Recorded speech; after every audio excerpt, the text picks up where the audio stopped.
কাদিয়ানি যারা আছে, আল্লাহর হাবিব সাল্লাল্লাহু আলাইহি ওয়াসাল্লামের খতম নবুয়ত নিয়ে কাদিয়ানিরা টানাটানি করে, অথচ এই সমস্ত মানুষের কোনো খবর নেই।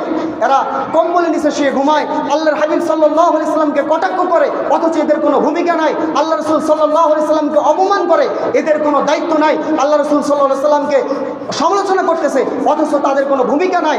আম্মা জান আয়েশা সিদ্দিকা রাদিয়াল্লাহু তাআলা সমালোচনা করে, অথচ এরা ঘুমে ঘুমে থাকে। আর এই 12 রবিউল আসলে এদের ইশকে নবী চলে আসে, এদের আশিকে রাসূল চলে আসে, এদের র্যালি করতে হয়, এদের ট্রাকে ঘুরতে হয়, এদের মিলাদ করতে হয়, এই দিন ঈদ উদযাপন করতে হয়, এই দিন ওদের আশিকে রাসূল ভেসে ওঠে। আমি বলবো তো এই দিন তোদের জিলাপি খাওয়া আর ওই বিরিয়ানি খাওয়া ছাড়া, এই ভণ্ডামি ছাড়া আর কিছুই নয়, ঠিক কিনা? মিলাদুন নবী জিনিসটা পালনীয় নয়, এই জিনিসটা হচ্ছে আলোচ্য, এটা আলোচনার বিষয়, এটা পালনীয় বিষয় নয়। যদি পালনীয় বিষয় আপনি মনে করেন, তাহলে আপনার জন্মের সময়ও আল্লাহর হাবিব সাল্লাল্লাহু আলাইহি ওয়াসাল্লাম জন্মের সময় যে সমস্ত অলৌকিক ঘটনা ঘটেছে, আপনার জন্মের সময় সেগুলো ঘটাইতে হবে, তাহলে আপনি পালন করতে পারবেন।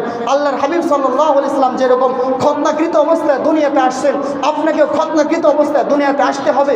যদি আপনি পালনীয় বলেন, আল্লাহর হাবিব সাল্লাল্লাহু আলাইহি ওয়াসাল্লাম নবীকে কর্তনকৃত অবস্থায় দুনিয়াতে আসছেন, আপনাকেও নবী কর্তনকৃত অবস্থায় দুনিয়াতে আসতে হবে।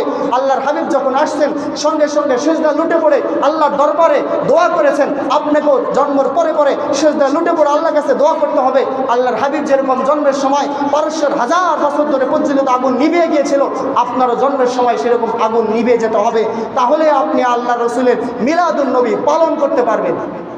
ঈদে মিলাদুন নবী বিষয়টা পালনীয় নয়, আলোচ্য।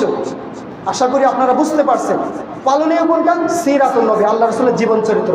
আল্লাহ তাআলা আমাদেরকে এই সমস্ত বেদাত কাজ থেকে বিরত থাকার তৌফিক দান করেন এবং আল্লাহর হাবিব সাল্লাল্লাহু আলাইহি ওয়াসাল্লামের সিরাতকে অনুকরণ করে আমাদের জীবনকে আলোকিত